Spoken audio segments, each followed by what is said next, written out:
hope you enjoy the story. Let's begin. Frank Maddox tugged at his collar, already regretting the tight necktie his wife had insisted on. The June heat in Missouri was unforgiving, and the outdoor wedding preparations of the Landry family estate made the air thick with humidity. Expensive decorations adorned every surface: white roses, crystal vases, champagne fountains, all screaming of old money that Frank had never had. "Stand up straight," Monica whispered, her manicured nails digging into his forearm. "My parents are watching." Frank straightened his posture, but kept his face neutral. 15 years of marriage had taught him when to pick his battles. Monica glided ahead of him, her designer dress flowing around her slender figure. People parted as she approached, offering air kisses and compliments. She was in her element here, queen, be returning to the hive. "Dad!" Andrew hung back, sticking close to Frank. At 14, the boy was already showing signs of Frank's height, but had his mother's dark hair. "Do I have to stay the whole time?" Frank placed a hand on his son's shoulder. "Just through the ceremony and dinner. Then we can slip out early if you want." Andrew nodded, relief visible in his eyes. Frank noticed his son's gaze tracking Monica as she worked the crowd, air-kissing relatives and laughing too loudly at their jokes. The boy was perceptive, always watching, always quiet. "Frank, there you are." Noelle appeared, looking uncomfortable in her bridesmaid dress. Frank's younger sister had always been more at home in jeans and a t-shirt behind the bar she managed in town. "This place is suffocating. Rich people and their peacock displays." Frank cracked a smile. "Good to see you too, sis." Noelle pulled him aside, lowering her voice. "Listen, I need to tell you something." Her eyes darted toward the wedding party. "I don't like the way Monica's been looking at that groom's brother." Frank's jaw tightened. "What do you mean?" "Thatcher Garvin, Chase's brother." Noelle nodded toward a tall man in an expensive suit talking to the groom. "She's been disappearing whenever he does. Just watch her today, okay?" Frank didn't respond immediately. This wasn't the first time he'd heard whispers about Monica, but he'd never caught her in anything concrete. Still, the familiar knot formed in his stomach. "Dad!" Andrew had appeared at his side again. "I'm going to get some water." "Sure, son." Frank watched Andrew walk away, shoulders slightly hunched, trying to make himself smaller in the crowd of strangers. Noelle squeezed his arm. "That boy's growing up to be just like you. Quiet, watchful, smart as hell." Frank nodded. "He sees more than people think." The wedding coordinator began ushering people toward their seats. Monica reappeared, her smile bright, but not reaching her eyes. "There you are. We're seated at the front with the family. Let's go." As they walked, Frank noticed Monica's eyes trailing Thatcher Garvin. The man smiled slightly in her direction before turning away. Frank filed the observation away, another piece in a puzzle he wasn't sure he wanted to complete. The rehearsal dinner dragged on, speech after speech lauding the happy couple. Frank nursed his single glass of whiskey, watching the room. Monica had positioned herself near Chase's family, laughing at every joke, touching shoulders and arms with practiced casualness. Andrew sat silently beside him, picking at his food. "Everything okay?"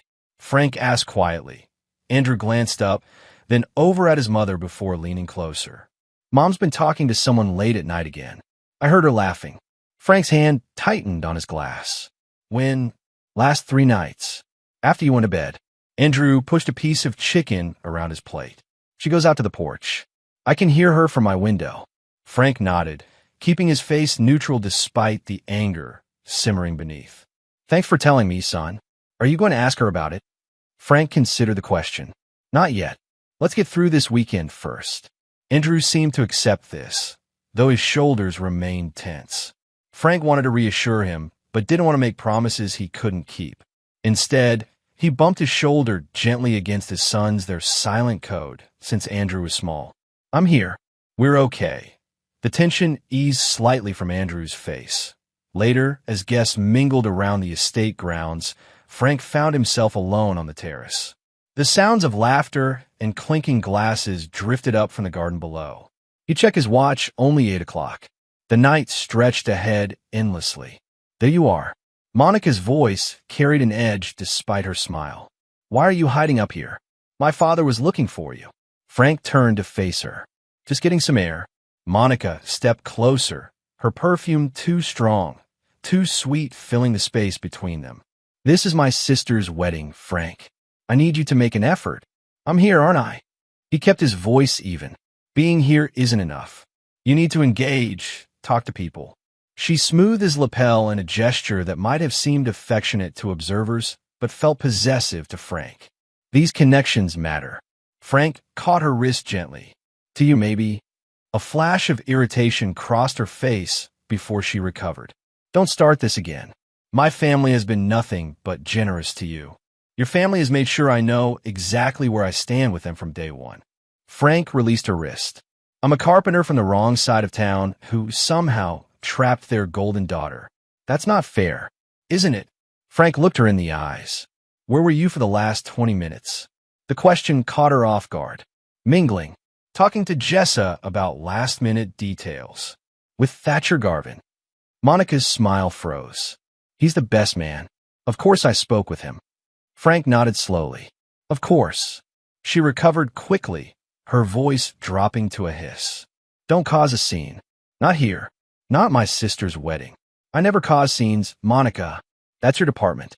She turned to leave, then paused. Find Andrew and make sure he's presentable for dinner. And for God's sake, tell him to smile. He's been moping around all day. Frank watched her go, her back straight, head high, not a hair out of place. Perfect on the outside. He thought about Andrew's words. Late-night phone calls. Laughter in the darkness.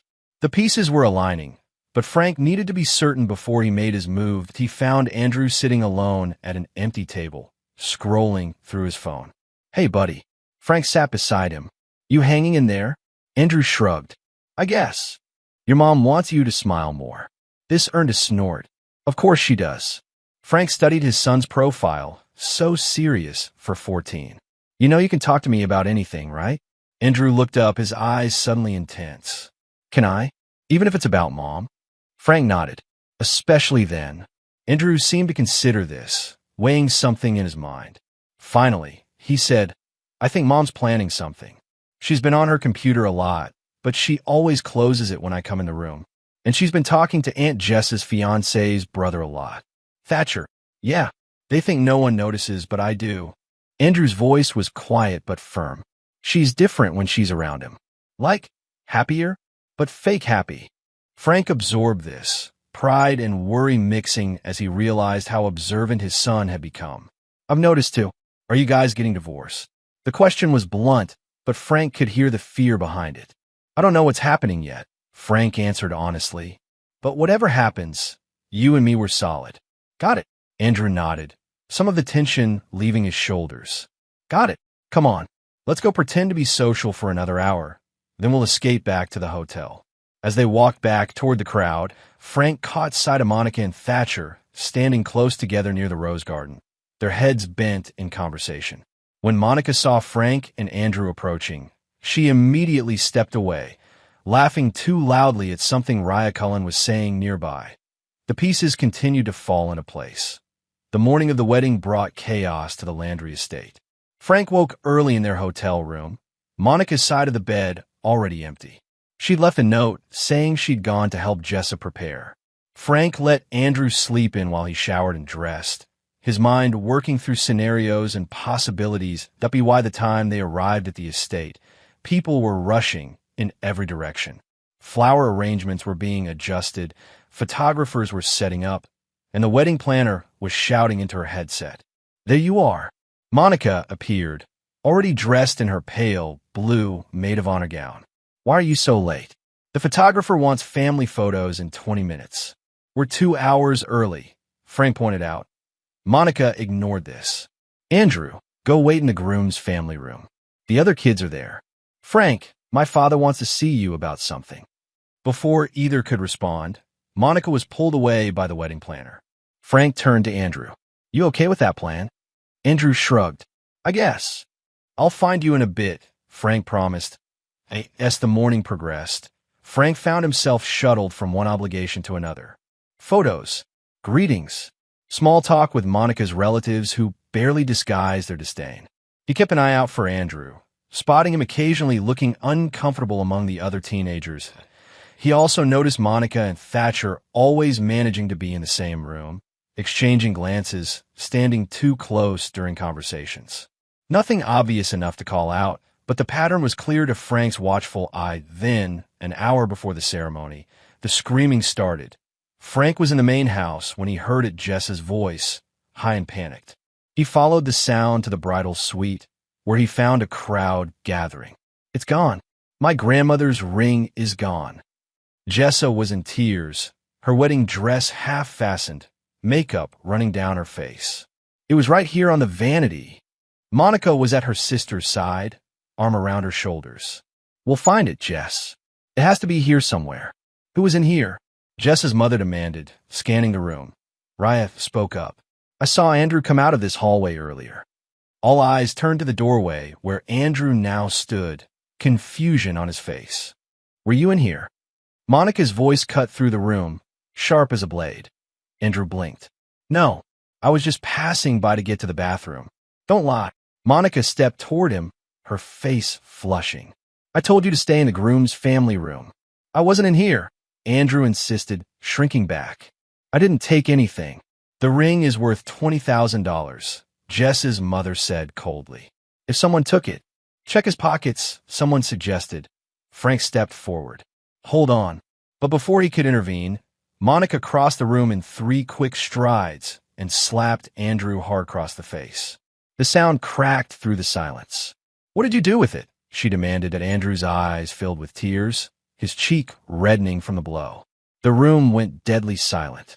Dozens of eyes watched as the boy raised a trembling hand to his face. "It wasn't me," he whispered, his voice breaking. Then, slowly, deliberately, he raised his other hand and pointed.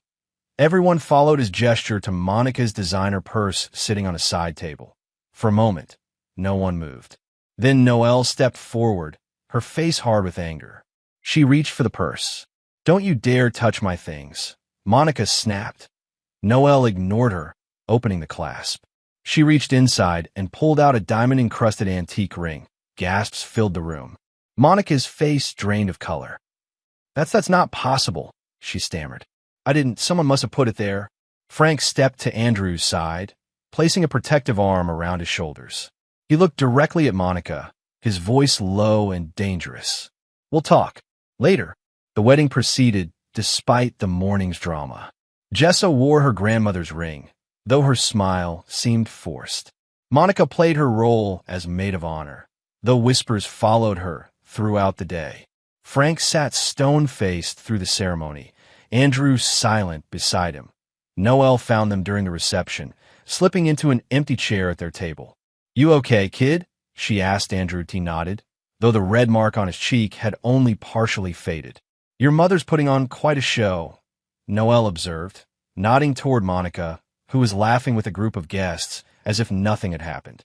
"She always does," Frank replied. The 3 of them sat in comfortable silence for a moment, united in their understanding. "What are you going to do?" Noelle finally asked, her voice low.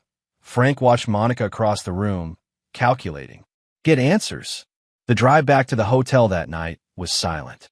Andrew fell asleep in the back seat, exhaustion finally claiming him. Monica stared out the passenger window, her perfect posture betraying her tension. "Andrew, wake up." "We're here," Frank said gently when they arrived.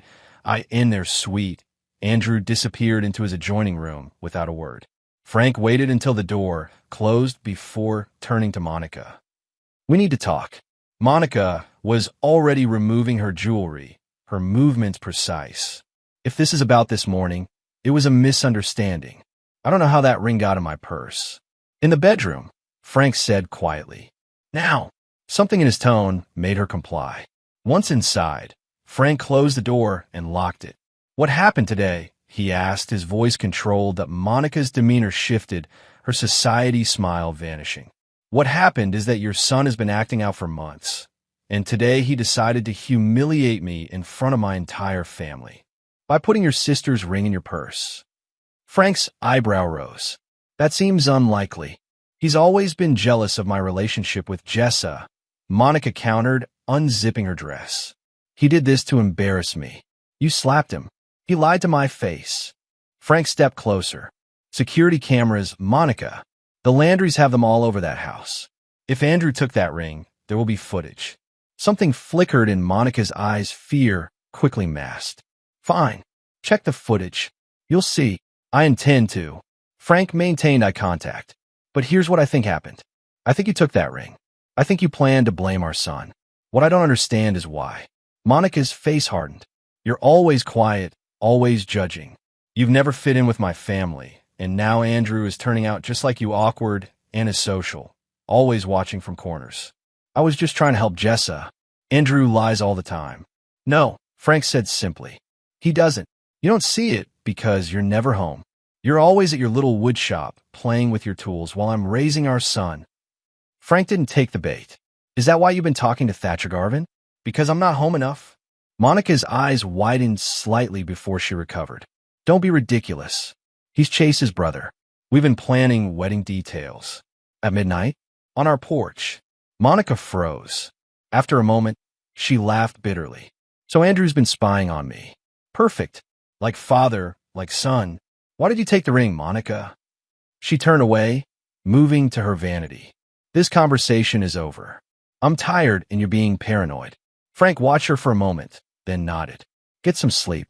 We'll talk more tomorrow. As he left the bedroom, he caught Monica's reflection in the mirror. The mask had slipped, revealing a calculating coldness that confirmed everything he needed to know in the living room of their suite. Frank pulled out his phone and texted Noelle. I need security footage from the Landry house. Today, and the last few months. Her reply came quickly. On it. Be careful, brother. Frank sank onto the couch, his mind racing. If Monica had taken the ring to frame Andrew, what else was she capable of? What was she planning? Andrew's door opened slightly. Dad! Hey, buddy. Thought you were asleep. Andrew stepped out, still in his suit pants and undershirt. Is everything okay? Frank considered lying, then decided against it. No, but it will be. I promise you that. Andrew nodded, seeming to age years in that moment. I didn't take the ring. I know. Mom did. I saw her go into Aunt Jess's room earlier. She didn't see me. Frank's chest tightened with a mix of pride and sadness. His son shouldn't have to deal with this kind of betrayal. Why didn't you say something? Andrew looked down. I didn't think anyone would believe me over her. Frank stood and crossed to his son, placing both hands on his shoulders. I will always believe you. Always. What happened today, her hitting you, that will never happen again. You understand me? Andrew nodded, relief washing over his face. Get some sleep. We got a long drive home tomorrow. As Andrew returned to his room, Frank pulled out his phone again and opened his banking app. Time to start moving assets. Whatever Monica was planning, Frank was going to be ready. Frank rose early the next morning, leaving Monica still asleep in their bed. He packed their bags quietly, texted Noelle to check on her progress with the security footage, and then woke Andrew. They were on the road by 7, Monica silently fuming in the passenger seat. We were supposed to have brunch with my parents, she said after 20 miles of silence. Called and canceled, Frank replied, eyes on the road. Told them Andrew wasn't feeling well. Monica turned to the window, arms crossed tightly over her chest. The 3-hour drive to their home in Ashton Hollow passed in tense silence. Andrew had his earbuds in, lost in his own world in the back seat. Monica checked her phone constantly, typing rapid messages that she angled away from Frank's view. Their house sat on the outskirts of town, a sprawling craftsman-style home that Frank had partially built himself. Not as grand as the Landry estate, but comfortable, solid. His pride and joy once, soon as they arrived. Monica disappeared upstairs with her luggage. Andrew helped Frank unload the car. Want to come to the workshop with me? Frank asked. His custom carpentry shop sat behind the house, a large converted barn where he spent most of his days. Andrew nodded eagerly. Can I work on my box project? Sure thing. The workshop smelled of sawdust and varnish, honest smells that had always centered Frank. He watched as Andrew pulled out the small jewelry box he'd been crafting, the boy's fingers already skilled with tools despite his age. Dad, Andrew kept his eyes on his work. What happens now? Frank measured his words carefully. Now I figure out exactly what's going on. Then we make a plan. Are you and Mom getting divorced? Frank didn't insult his son with platitudes. It's looking that way. Andrew nodded, seeming almost relieved. Good. She makes you sad. The simple observation hit Frank hard. He'd thought he'd hidden his unhappiness better. What about you? He asked. How do you feel about that possibility? Andrew considered this, sanding a corner of his box with focused precision. I'd rather live with you. That's the plan, Frank assured him. They worked in companionable silence for an hour before Monica appeared at the workshop door. Andrew, go inside and unpack, she ordered. I need to speak with your father. Andrew looked to Frank, who nodded. Go ahead, son. I'll be in soon. Once Andrew was gone, Monica stepped fully into the workshop, looking out of place in her designer clothes. What do you think you're doing? She demanded. Frank set down his tools. Being direct for once. What are you planning, Monica? She laughed, the sound brittle. Planning? I'm not planning anything except trying to salvage what's left of my sister's wedding weekend after our son's little stunt. Stop lying. Frank's voice remained calm. The ring was in your purse. You slapped our son in front of 24 witnesses. I want to know why. Monica's mask slipped, her face hardening. You think you know everything, don't you? Sitting back, watching, judging. Never saying what you think until it's too late.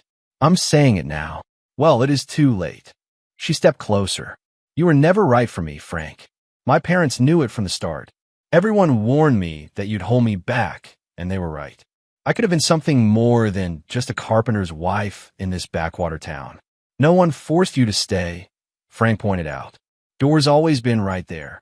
And leave everything I've built? My standing in this community? My home. She shook her head. No. If anyone's leaving, it's you. Frank almost smiled at her audacity. That's what this is about. You want me gone so you can keep the house, the lifestyle? What about Andrew?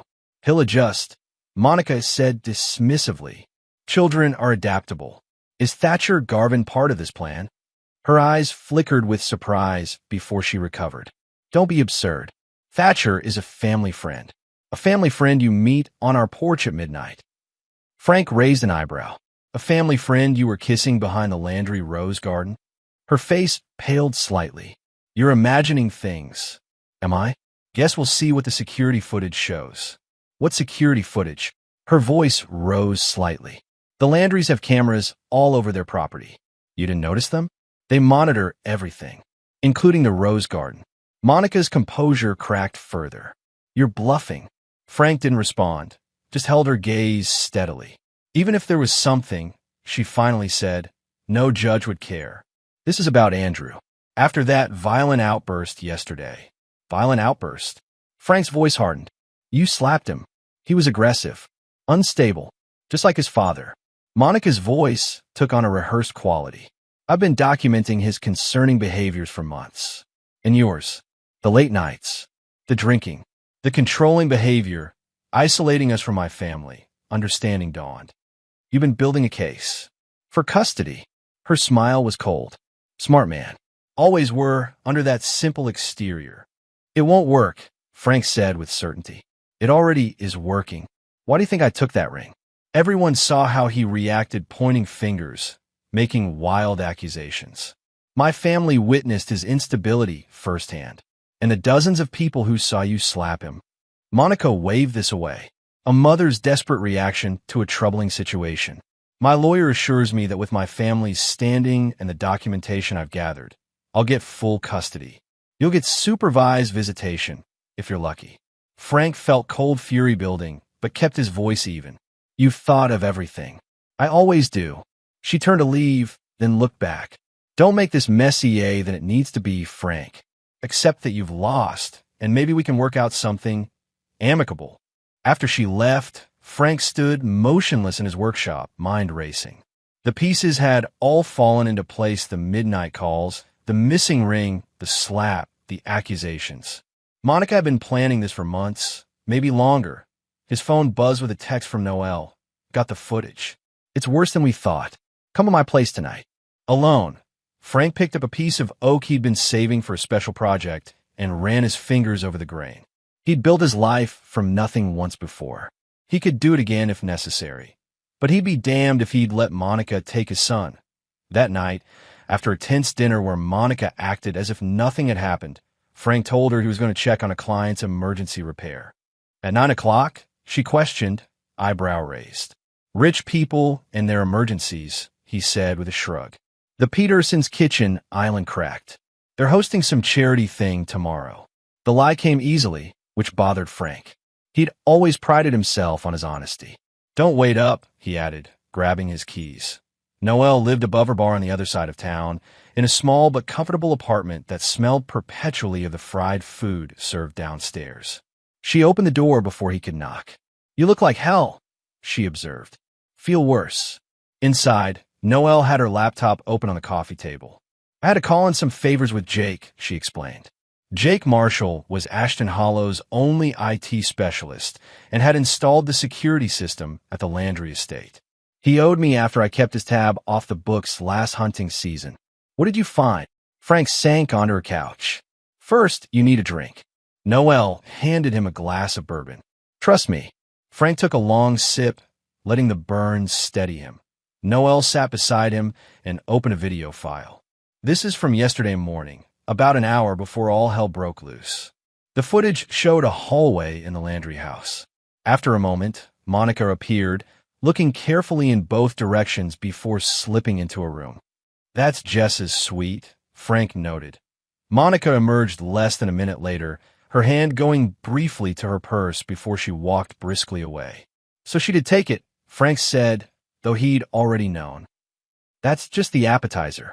Noelle queued up another clip. This is from the Rose Garden. 2 days ago, during the rehearsal, Frank watched as Monica and Thatcher appeared on screen, walking close together between the hedges. They stopped in a secluded corner, and Thatcher pulled Monica into his arms. The kiss was passionate, familiar, not a first encounter. There's more. Noelle's voice was gentle. From the last 3 months. They've been meeting at the Pinewood Motel outside of town. Jake's cousin works there, recognized Monica from her photo in the society pages when the Landrys donated to the hospital. Frank's stomach clenched. He'd suspected, but seeing it confirmed still felt like a physical blow. Want me to show you those two? He shook his head. No, I've seen enough. Noelle closed the laptop. What are you going to do? Frank drained his glass. She's planning to divorce me, take full custody of Andrew, and probably most of our assets. She's been documenting concerning behaviors to build a case. That bitch, Noelle growled. She's methodical, Frank acknowledged. Always has been. She's thought this through. So what's the plan? Please tell me you have one. Frank nodded slowly. I'm going to let her think she's winning. For now. And then I'm going to make sure she loses everything. Noelle studied her brother's face. You've changed, Frank. The old you would have just walked away. Let her take whatever she wanted as long as she left you alone. The old me didn't have a son to protect, Frank replied. She slapped him, Noelle, in front of everyone, then tried to make him look unstable. Noelle's expression hardened. What do you need from me? Copy all this footage. And I need a good lawyer, not anyone local. Someone who won't be intimidated by the Landry name. I know a guy in Jefferson City. Helped my friend Eileen when her ex tried something similar. Call him tomorrow. As Frank stood to leave, Noelle caught his arm. Be careful, brother. Monica's dangerous when cornered. So am I, Frank replied. She just doesn't know it yet. Over the next 2 weeks, Frank maintained a careful facade at home. He was polite but distant with Monica, who seemed to interpret his behavior as resignation. She grew more confident, less careful about hiding her calls with Thatcher or her meetings with whoever was helping her prepare her case. Meanwhile, Frank methodically built his defense. He met with Noelle's lawyer contact, Martin Reeves, in Jefferson City. The man was sharp, experienced, and unimpressed by old money. Family court isn't like other courts, Reeves explained in their first meeting. It's not just about evidence, it's about narrative. Your wife is crafting a compelling story. Concerned mother, unstable father, troubled child. We need to dismantle that narrative piece by piece. I have video of her taking the ring and planting it in her own purse, Frank pointed out. That's good. But if she's been documenting behaviors for months, we need more. Has she ever been violent with your son before? Frank hesitated. Not that I've seen, but Andrew's been withdrawing from her for years. We need to talk to him. Carefully, he's 14. I don't want him in the middle of this. Reeves leaned forward. Mr. Maddox, he's already in the middle of this. Your wife put him there when she slapped him and tried to frame him. The question now is whether we let her control the narrative about him, or whether we get the truth. Frank reluctantly agreed, and they set up a careful conversation with Andrew that weekend presented as casual, but recorded with Andrew's knowledge and consent. The boys' revelations were worse than Frank had feared. Monica had been belittling Andrew for years when Frank wasn't around, criticizing everything from his quiet nature to his interest in carpentry. The incident at the wedding wasn't the first time she'd struck him, just the first time she'd done it publicly. Why didn't you tell me? Frank asked after Reeves had left. Andrew shrugged, staring at his hands. She always said you wouldn't believe me, that you'd always take her side because that's what husbands do. Frank's heart broke. I would have believed you. Always. After that, Frank accelerated his plans. He updated his will, naming Noel as Andrew's guardian if anything happened to him. He moved their joint assets, strategically not hiding money, which would look suspicious, but protecting what he could legally move. He installed recording devices in the house, capturing Monica's phone conversations with Thatcher and, most damning, with her lawyer. We need to file before he realizes what's happening, she said during one call. The psychiatric evaluation needs to happen quickly. I've already laid the groundwork with Dr. Campbell. He understands these situations. I can have the papers ready by next Friday, her lawyer replied. But we need more on the boy's instability. I'm working on it, Monica assured him. I know exactly which buttons to push. Frank had the recordings transcribed and added to the growing file of evidence. Reeves was impressed. She's making mistakes, the lawyer noted. Getting careless.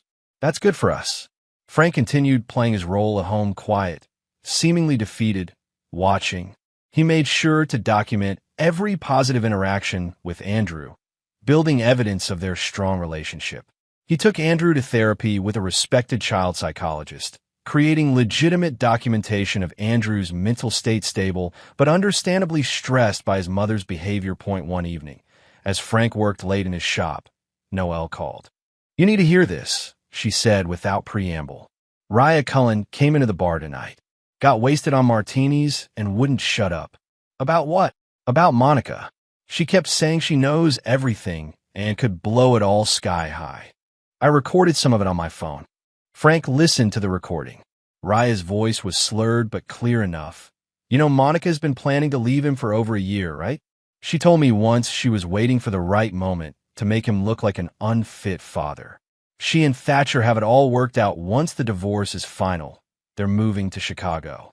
He's got some fancy job lined up. There's more, Noelle said after Frank listened. She mentioned something about a foundation. Said Monica set it up to move money around through Jess's charity. Frank frowned. What charity? Jessa runs some arts program for kids. Got a big grant last year. Raya said Monica's been using it to clean something up. Sounded financial. Can you get Raya to talk to my lawyer? Already working on it. She hates Monica, always has. Just needed the right motivation to spill. After the call, Frank sat in his workshop, piecing together this new information. Monica wasn't just planning to leave him, she was potentially involved in financial fraud through her sister's charity. If true, that would destroy any leverage she had in custody proceedings. The next day, Frank contacted a forensic accountant recommended by Reeves. Within a week, they had uncovered evidence of suspicious transfers between the charity's accounts and a shell foundation Monica had established the previous year. It's textbook money laundering, the accountant explained. Not huge amounts, but consistent, enough to interest the IRS. Frank asked, more than enough. The final piece fell into place when Frank received an email from Thatcher Garvin's soon-to-be ex-wife in Boston, a woman he tracked down through social media and reached out to carefully.mr. Maddox, she wrote, I'm not surprised by your email. Thatcher has a pattern. He did the same to me, planned our divorce for over a year while seeing someone else. The someone else was your wife. I have emails dating back 18 months. I'm attaching them all. I hope they help you keep your son. Frank forwarded everything to Reeves, who called him immediately. This is it, the lawyer said. We have enough now. More than enough. What's the next step? Frank asked. We wait. Let her file first. Let her make the first move. Then we counterstrike with everything we have. Frank agreed to the strategy, though patience had never been his strong suit. The waiting would be the hardest part. A few days later, Frank found Andrew sitting on the back porch, staring out at the yard. He sat down beside his son, offering a can of soda. "Penny for your thoughts." Andrew accepted the drink, just thinking about what happens next. "What do you mean? With Mom?" Andrew's voice was quiet but steady. "I know she's going to leave. I heard her on the phone with someone, talking about Chicago." Frank sighed. He tried to shield Andrew from the worst of it, but the boy was too perceptive. "You're right. Your mom is planning to leave, and she's going to try to take you with her." Andrew's head snapped up. "No, I won't go." "It might not be that simple, buddy. There are legal things, custody arrangements. Can't I just tell the judge I want to stay with you? It helps, but it's not always the deciding factor." Frank put his arm around Andrew's shoulders. "But I'm fighting for you. I promise." Andrew leaned into his father's side. "I know. We're going to fix what's broken," Frank said firmly. "But not the way your mom wants." Andrew nodded, a quiet understanding passing between them. Later that night, Frank was in his workshop when he heard the back door slam. Monica appeared in the doorway, her face flushed with anger. "What did you say to Andrew?" she demanded. Frank set down his chisel. "About what?" "Don't play dumb. He just told me he's not moving to Chicago with me. Ever." Those were his exact words. Frank shrugged. "Sounds like he made up his mind. You've been poisoning him against me." Monica stepped further into the shop, pointing an accusing finger. "Turning my own son against me. The way I see it, you did that yourself when you slapped him and tried to frame him for theft." Her eyes narrowed. "So that's your game? Using one mistake to try to keep him from me." "It wasn't a mistake. It was a calculated move in your plan." Frank met her gaze steadily. "A plan I know all about." For a moment, uncertainty flickered across Monica's face. Then her mask slipped back into place. "You don't know anything. I know about Thatcher, the Pinewood Motel, the plans for Chicago." She recovered quickly. "So you know I'm seeing someone. That's hardly a secret now. Our marriage has been over for years. I also know about the foundation, the money moving through Jess's charity." This hit hard. Monica's face paled visibly. "You're making things up. The IRS doesn't think so." She took a step back. "You're bluffing. Try me." Frank set down his tools and faced her fully. "You can still walk away, Monica. File for divorce. Agree to joint custody with primary placement with me, and I'll keep what I know to myself." For a moment, it seemed like she might consider it. Then her expression hardened. "You've got nothing. And even if you did, no one would believe you over me. Not in this town." Frank nodded slowly. "That's your final answer then? I'm filing tomorrow. Expect papers by the end of the week." She turned to leave. "And Frank, when this is over, you won't even get visitation. That's a promise." As she walked away, Frank allowed himself a small, grim smile. Monica had just made her final mistake. The following Saturday, Ashton Hollow's annual summer festival filled the town square. Frank took Andrew, both needing a break from the tension at home. Monica had filed for divorce as promised, demanding full custody and making wild accusations about Frank's controlling and unstable behavior. Reeves had responded with a strategic counterfiling that revealed none of their evidence, yet just enough to establish Frank's position while keeping their full case concealed. "Dad, can I go check out the woodworking booth?" Andrew asked as they walked through the festival. "Sure. Meet me at Aunt Noel's bar in 20 minutes. Andrew nodded and disappeared into the crowd. Frank continued alone, nodding to townspeople he knew. News of the Maddox divorce filing had spread quickly in the small town, and Frank could feel the curious stares. He was examining a display of local honey when a voice called his name. Frank turned to find Raya Cullen approaching, wearing oversized sunglasses despite the cloudy day. "Frank, just the man I wanted to see." Her words had a slight slur despite the early hour. "Raya." Frank nodded politely. "How are you?" "Oh, surviving." She glanced around theatrically, then lowered her voice. "I hear Monica's really going for the jugular in this divorce." Frank kept his expression neutral. "I wouldn't know about that." "Please." Raya waved dismissively. "Everyone knows. She's telling anyone who'll listen about your concerning behaviors." She made air quotes with her fingers. "Is that right?" "It's all bull, of course. Raya stepped closer, the smell of mimosas heavy on her breath. Monica's been planning this for ages. Thatcher too. That's so. Raya nodded eagerly, clearly enjoying being the bearer of insider information. She told me all about it last year at the country club charity auction. Said she was just waiting for the right moment to make you look bad. Needed the right? What did she call it? Inciting incident. Interesting. Frank kept his tone casual, though his mind was racing. You know what else? Raya leaned in conspiratorially. That foundation she set up, it's not even real. It's just a way to move money around through Jess's charity. Tax thing, I think. Very clever. Very illegal. Sounds like. Raya's eyes widened behind her sunglasses. Oh, I hadn't thought of that. Do you think? Raya, there you are. Monica's voice cut through their conversation. She approached quickly, her smile tight. I've been looking everywhere for you. The committee needs your input on the auction items. Raya straightened, suddenly awkward. Monica!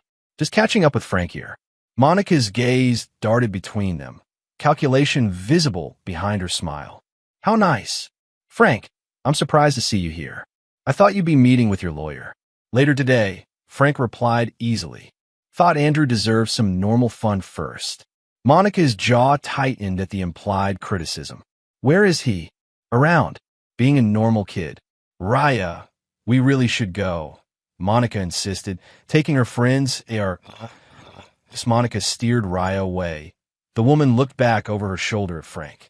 Call me, she mouthed, making a phone gesture. Frank continued to the Rusty Nail, Noel's bar, which was doing a brisk business during the festival. He found her behind the counter, serving beers. You just missed the show, she said as he approached. What show? Raya cornered Monica by the ladies' room. I couldn't hear everything, but there was definitely some shouting about loyalty and secrets. Frank took the beer Noel offered. Raya's been talking to you just now at the honey stand. Confirmed everything, the planning, the foundation, all of it. Loud enough for half the town to hear. Noel grinned. Perfect timing. Monica's reputation is already taking hits. That slap didn't sit well with folks. Ellen Peterson told me she's been dropped from the library fundraising committee. Small victories, Frank acknowledged. Not so small in a town this size, Noel pointed out. Social standing matters to Monica more than anything. Losing it is her worst nightmare. Andrew appeared, squeezing through the crowd to reach them. Dad, I found that guy who makes those inlay patterns you like. He showed me how to do it. Frank smiled, his first genuine one in days. That's great, buddy. Want to try on your box project? Andrew nodded enthusiastically. For a moment, it felt almost normal, just a father and son sharing a passion, planning projects. Then Frank's phone buzzed with a text from Reeves. Monica's lawyer reached out. Wants to discuss terms. We got them worried. Frank showed Noel the message. Her smile was fierce. The beginning of the end, she said quietly. Not yet, Frank replied. But soon. 2 weeks later, Frank stood in his kitchen preparing for the most important dinner of his life. Despite the summer heat, he wore a crisp button-down and had spent the morning cleaning the house to perfection. Andrew helped, understanding without explanation the significance of the night ahead. Are you sure this will work? Andrew asked as he arranged water glasses on the dining table. Frank checked the roast in the oven. No, but it's our best shot. What if she doesn't bring everyone? She will. Your mother never could resist an audience. The plan had come together after Monica's lawyer's attempt to negotiate had failed. Frank and Reeves had refused their initial offer joint custody with primary placement with Monica without revealing their evidence. This had made Monica nervous enough to attempt reconciliation, or at least the appearance of it. When Frank suggested a family dinner to discuss things civilly for Andrew's sake, Monica had immediately expanded the invitation to include her parents, Jessa, Chase, Raya, and most tellingly Thatcher, who was supposedly in town on business. Exactly as Frank had predicted. Dad, Andrew's voice pulled Frank from his thoughts. Whatever happens tonight, I'm glad you're my father. Frank pulled his son into a tight hug. And I'm proud to be your father. No matter what. The doorbell rang at precisely 6 o'clock. Monica's parents, the Landrys, arrived first, her father stern and uncomfortable, her mother coolly polite. Jessa came next, notably without chase, her expression pinched and unhappy. Raya slipped in shortly after, avoiding Monica's gaze. Monica herself arrived last, with Thatcher Garvin in tow, as if presenting them as a couple was the most natural thing in the world. "Frank," she said coolly, brushing his cheek with a kiss for show. "So good of you to do this." "Wouldn't miss it," he replied. "Andrew, why don't you help me bring out the appetizers?" In the kitchen, Andrew whispered, "She brought him to our house." "It's what I expected," Frank assured him. "Remember the plan? Let me handle everything. If it gets too uncomfortable, you can go to your room anytime." Andrew squared his shoulders. "I'm staying." The dining room atmosphere was strained as everyone took their places. Monica sat at the opposite end of the table from Frank, with Thatcher at her right hand, a queen, and her consort. Her parents flanked her other side, with Jessa beside them. Raya sat awkwardly in the middle, while Andrew took the chair to Frank's right. "I think we all know why we're here," Monica began once everyone was served. "Frank and I have been having some difficulties, and while we're working through the legal aspects, we wanted to come together as a family." Frank noted how she emphasized legal aspects while giving him a pointed look. "Yes," he agreed mildly. "Family is important." Monica launched into what was clearly a prepared speech about difficult transitions and putting Andrew's needs first. Her parents nodded approvingly, though her father kept glancing uncomfortably at Thatcher. "The important thing," Monica concluded, "is that we all support each other through this process." "Support," Frank repeated, taking a sip of water. Interesting choice of word. Monica's eyes narrowed slightly. "What do you mean?" "Just that support looks different to different people." Frank set down his glass carefully. "For instance, some might think support means not slapping your child in public, or not trying to frame him for theft." The table went silent. Mr. Landry's fork froze halfway to his mouth. "That was a misunderstanding," Monica said tightly. "As I've explained repeatedly." "A misunderstanding," Frank echoed. "Like your foundation? The one funneling money through Jess's charity?" Jess's head snapped up. "What?" "Frank, this is hardly appropriate dinner conversation," Mrs. Landry interjected. "Actually, I think it's exactly the right conversation." Frank stood slowly. "Before we wrap this night up, there's something I want to show you all." He moved to the entertainment center and pressed a button on the remote. The large television screen came to life, displaying the security footage from the Landry estate. Without comment, Frank played the clip of Monica taking the ring, then the one of her slapping Andrew, followed by her kissing Thatcher in the rose garden. The room was deadly silent as the footage played. When it ended, Frank switched to audio recordings Monica discussing her plans with her lawyer, with Thatcher, with Raya.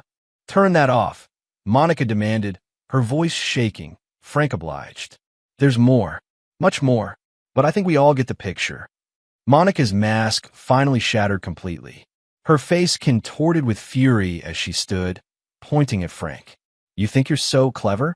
Recording private conversations? That's illegal. I'll have you arrested." "One-party consent state," Frank replied calmly. "I was party to those conversations in my home. Perfectly legal. The security footage then? You stole that." "Actually," Frank said, "your father gave me access." He nodded to Mr. Landry. "Thank you for that, sir." All eyes turned to Monica's father, who looked grim. "I wanted the truth, Monica. About the ring. About your behavior." Frank came to me man to man, and I respected that. Monica's face paled. "Daddy, you can't believe."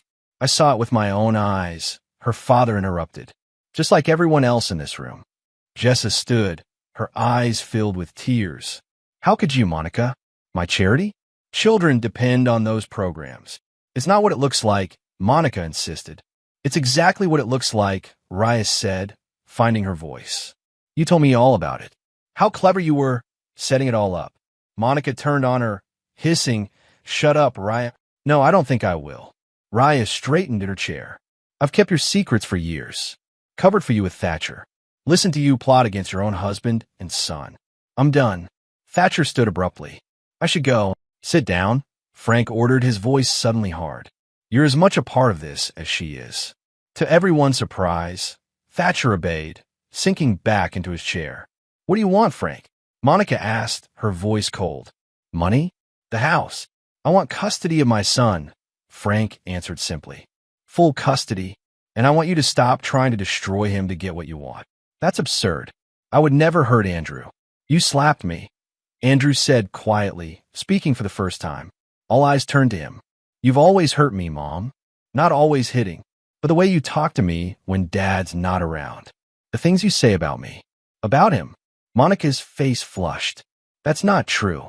Andrew, tell them that's not true. Andrew held her gaze steadily. It is true, and I'm not lying anymore to make you happy. Something in Monica seemed to snap. She grabbed her water glass and hurled it against the wall, where it shattered. You think you're smart? She hissed at Frank. I'll ruin you anyway. I have friends you don't even know about. Judges. Police. You're nothing in this town without me. Frank remained calm. Try it.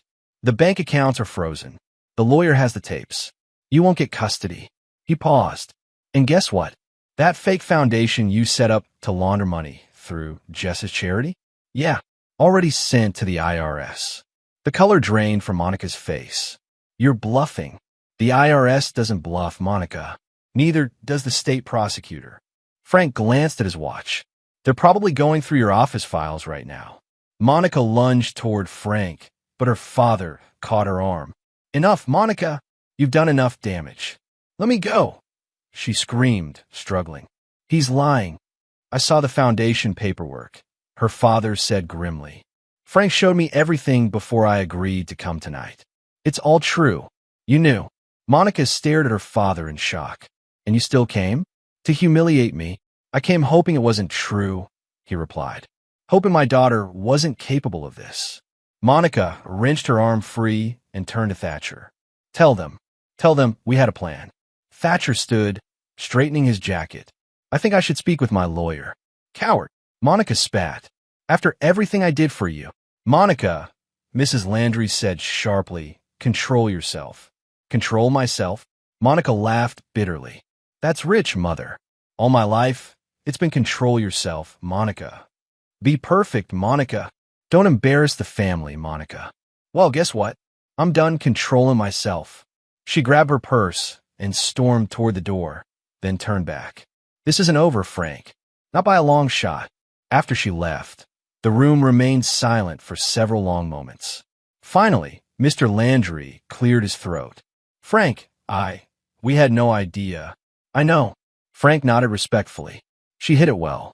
Jessa was quietly crying. My charity will have to close. Not necessarily, Frank said. My lawyer can put you in touch with people who can help sort it out. It's not your fault. One by one, the guests made awkward exits. Thatcher practically ran to his car. The Landrys left with promises to make this right somehow. Jessa hugged Andrew tightly before leaving, whispering apologies in his ear. Raya was the last to go. At the door, she paused. I should have said something sooner. I was afraid of her, I guess. We all were, in different ways, Frank acknowledged. After everyone had gone, Frank and Andrew stood in the empty dining room, surveying the abandoned plates and half-eaten food. Is it really over? Andrew asked. Frank put his arm around his son's shoulders. The worst part is, the rest will take time. Legal proceedings. Probably some more drama. But she won't get custody. No, Frank said firmly. She won't. Not after tonight. They began clearing the table together, working in companionable silence. When Andrew carried a stack of plates to the kitchen, Frank took a moment to send a text to Reeves. It's done. Exactly as planned. The reply came quickly. Warrant served on her office an hour ago. Foundation records seized. It's over. She's finished. Frank allowed himself a small, grim smile of satisfaction. Monica had taught him an important lesson. Sometimes quiet wasn't enough. Sometimes you had to fight back not with shouting and violence, but with patience, planning, and the unassailable power of truth. The weeks that followed unfolded exactly as Frank had anticipated. Monica retreated to her parents' guest house, her reputation in Ashton Hollow shattered beyond repair. The IRS investigation into her foundation revealed systematic fraud spanning 2 years money laundering disguised as charitable contributions. Jess's charity was cleared of wrongdoing after a thorough audit. though the scandal temporarily suspended its operations. Chase broke off their engagement when the full extent of Monica's manipulation came to light. Unable to trust that any part of their relationship had been genuine, Frank and Andrew settled into a new routine at home. The divorce proceedings moved swiftly, with Monica's lawyer scrambling to salvage whatever he could from the wreckage of her case. She dropped the custody claim entirely after Frank's evidence was formally submitted to the court that on a warm Saturday in August, Frank sat on the back porch watching Andrew practice with the lathe in the workshop. Noelle arrived with sandwiches and cold drinks, settling into the chair beside him. "Heard the news?" she asked. "What news?" "Monica's moving. To Dallas, apparently. Her parents bought her a condo and a consulting position at some friend's company." Frank nodded, unsurprised. "Getting her out of town before the foundation case goes public. Smart move. You okay with that? Her getting away so clean?" Frank considered the question. "She's not getting away clean. She lost Andrew, her reputation, her standing in the community, her sister. That's enough for me. And Thatcher, back to Boston. His wife took him back, apparently. Poor woman." They watched Andrew through the workshop window, his face set in concentration as he shaped a piece of wood. "He's doing better," Noelle observed. "Every day," Frank agreed. "Started talking about trying out for the school play next month. Never would have done that before. Kids are resilient, more than we give them credit for." Noelle took a sip of her drink. "And what about you? How are you doing, really?" Frank thought about the question before answering. "Better than expected. There are still moments when I think about how long she was planning it, how I missed the signs. But mostly, I'm just looking forward." "To what?" He gestured toward Andrew. "To watching him grow up without her shadow hanging over him. To building things that last." "Speaking of building," Noelle said, "what's this I hear about you buying the old Jefferson property?" Frank smiled slightly. "The lake house? Been thinking about it. Needs a complete restoration. Good project for Andrew and me. For living or working. Both, maybe. The workshop there's bigger than mine. And the view of the lake, can't beat it." Noelle nudged his shoulder. "Look at you. Making plans." "One day at a time," Frank replied, but there was conviction in his voice that had been missing for years. Later that afternoon, Frank drove to the lake to look at the property again. Andrew came along, bringing his sketch pad to draw ideas for the renovation. The old Jefferson Lake House stood on a private stretch of shoreline, its weathered boards and sagging porch belying the solid foundation beneath. It had been vacant for 5 years, ever since Old Man Jefferson passed away, his children too scattered across the country to care about the family vacation home. Frank walked the perimeter, assessing the work needed. New roof, replaced siding, probably new plumbing throughout. A major project, exactly what he needed. "We could expand the deck around that side," Andrew suggested, pointing toward the water. "Make it wrap around so you can see the sunset." "Good idea," Frank agreed. "Maybe add a fire pit down by the water, too." They spent an hour exploring, making plans, imagining possibilities. As the sun began to set, they sat on the rickety dock, feet dangling above the water. "Dad," Andrew said, after a comfortable silence, "can I ask you something?" "Anything. Did you know? About Mom, I mean. Before everything happened." Frank measured his response carefully. "I knew something wasn't right. Had suspicions about her and Thatcher. But the extent of it? No. I didn't want to believe anyone could be that calculating." Andrew nodded, processing this. "But you were collecting evidence. Noelle said you'd known for 2 years." "That's partially true," Frank admitted. "I started paying attention, keeping track of things that didn't add up. But I didn't have a plan until she slapped you at the wedding. That was the moment everything changed. Because of me, because no one gets to hurt my son." Frank's voice was quiet but firm. Not even his mother. Andrew leaned against his father's shoulder. "I'm glad we caught her, before she could take me away." "She never would have," Frank assured him. "I would have found you, wherever she took you." They watched the sunset paint the lake in gold and crimson. A chapter ending, a new one beginning. "We should make an offer on this place," Frank decided. "Tomorrow." "Really?" Andrew's face brightened. "Really? Time for a fresh start, don't you think?" 3 months later, on a crisp October morning, Frank stood on the newly rebuilt deck of the lake house, coffee mug in hand, watching the mist rise from the water. The renovation was well underway, roof replaced, exterior restored, interior gutted, and being rebuilt room by room. Andrew had started high school in September and, to Frank's pleasure and surprise, had joined both the drama club and the woodworking group. He was making friends, smiling more, standing taller. The divorce had been finalized the previous week. Monica received a financial settlement far smaller than she'd initially demanded, and no custody rights to Andrew, only limited supervised visitation that she had yet to exercise. The IRS investigation continued, but Monica's parents' connections had helped her avoid criminal charges so far, settling instead for substantial penalties and back taxes. Frank hadn't seen her since the night of the dinner. She communicated only through lawyers now, her pride still too wounded for direct contact. That suited Frank fine. He had said everything he needed to say. The sound of tires on gravel announced Noelle's arrival. She appeared around the side of the house, carrying a bag of groceries. "Nice view," she called, climbing the steps to the deck. "Place is looking good." Getting there, Frank agreed. Kitchen still needs work. And the upstairs bathroom. All in good time. She handed him the grocery bag. "Brought supplies. Thought we could grill out tonight." Andrew invited some friends over after school. Frank raised an eyebrow. "He did. Called me yesterday. Asked if I could bring hamburger stuff. Said he wanted to show off the place." Something warm expanded in Frank's chest. "Good. That's good." They carried the groceries inside to the partially finished kitchen. New countertops were in place, but cabinet doors were still missing, their contents visible on the shelves. "Heard from Jesse yesterday," Noelle said as she unpacked the bag. "The charity's reopening next month. New board, new oversight procedures. She wanted to know if you'd consider joining." Frank looked surprised. "Me? What?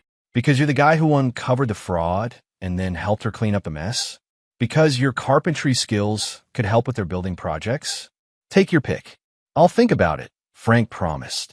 "Oh, and Rye stopped by the bar last night," Noelle continued. "Said Monica's parents are selling their house, moving to Arizona or somewhere. Cutting ties," Frank observed. "Smart move. This town won't forget what she did anytime soon." "No, they won't." Noelle hesitated, then added, "You know what people are saying about you now?" "What's that?" "That Frank Maddox is not a man to cross." She smiled slightly. "You've got a reputation now, brother. The quiet guy who took down the Landry princess without ever raising his voice." Frank shook his head, uncomfortable with the attention. "I just protected my son and taught this town a valuable lesson in the process." Noelle squeezed his arm. "Speaking of lessons, you never told me how Andrew's doing in school." Frank's expression softened. "Straight A's in everything but math. Even got a part in the fall play, just a small role, but he's excited. No more quiet kid hiding in corners." "Oh, he's still quiet. But it's different now. Confident quiet, not scared quiet." They worked together preparing for the evening cookout. Frank found himself looking forward to the sound of teenage voices filling the lake house, to seeing Andrew show his friends around with pride. Later, when Noelle left to run errands before the gathering, Frank walked down to the lake's edge. The water was calm, reflecting the trees' autumn colors like a mirror. He picked up a smooth stone and skipped it across the surface, watching the ripples spread. His phone buzzed with a text from Andrew. Bell rang early. "Jake's mom is dropping us off. Be there in 20. Can we use the canoe?" Frank smiled as he typed back, "Sure. Life jackets in the boathouse. See you soon." He pocketed his phone and looked out over the water again. In the distance, a fish jumped, breaking the surface with a small splash before disappearing again. Frank didn't just survive betrayal, he had made sure it never had the chance to rise again. And in doing so, he had built something stronger than before, a life where truth mattered, where loyalty was rewarded, where his son could grow up without fear. He turned back toward the house's house, his project, his future, and began walking up the path, ready to welcome his son home.